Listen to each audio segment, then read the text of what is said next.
এই আমি দেখতো তুই পেটে থাকতে আমি কি খাইনি বল? যা যখন খাইতে ইচ্ছা করছে আমি সব খাইছি, তা হাত খাওয়ার কি হলো? আরে যে এটা কি আমার বিছানা ভিজাচ্ছ তুমি বারবার? কি খাইনি আমি? কোনটা খাইনি? কোনটা খাইনি বলো? যখন যেটা খাইতে মনে গেছে বাবা ওটা এনে দিয়েছে, বড় আম্মু ওটা বানিয়ে দিয়েছে। এখন কি আবার কি হয়েছে? কি অবস্থা মুখের? এগুলা এগুলা কি অবস্থা মুখের? হ্যাঁ এসব কি এগুলা? আচ্ছা আপনাদের কারো বাচ্চা এরকম করে কিনা আমাকে একটু অবশ্যই কমেন্ট করে জানাবেন। আমার 3টা বাচ্চার মধ্যে তাহান বেশি হাত খাওয়ার নেশা, পারে না 2টা হাত একবারে ঢুকায়।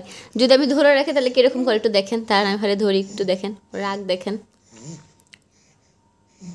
দিব না, না দিব না, না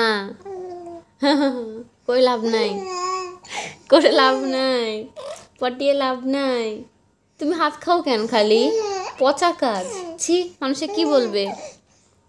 খাবে? খাবা না, না মানে শুধু আমার হাতটা ছাড়তে দেরি, মুখের মধ্যে ঢুকাতে তার দেরি হবে না। দেখেন খাও নাই,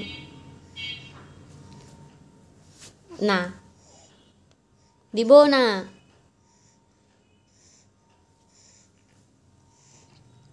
এখন আপনারা কমেন্ট করেন একে আমার কি করা উচিত? হাতগুলোকে আমি দড়ি দিয়ে বাঁধবো, নাকি আমি হাতটা খেতে দিব? আপনারা একটু কমেন্ট করেন, নাকি হাসিতে তার সব দোষ মাফ করে দিব? অবশ্যই কমেন্ট করে বলবেন।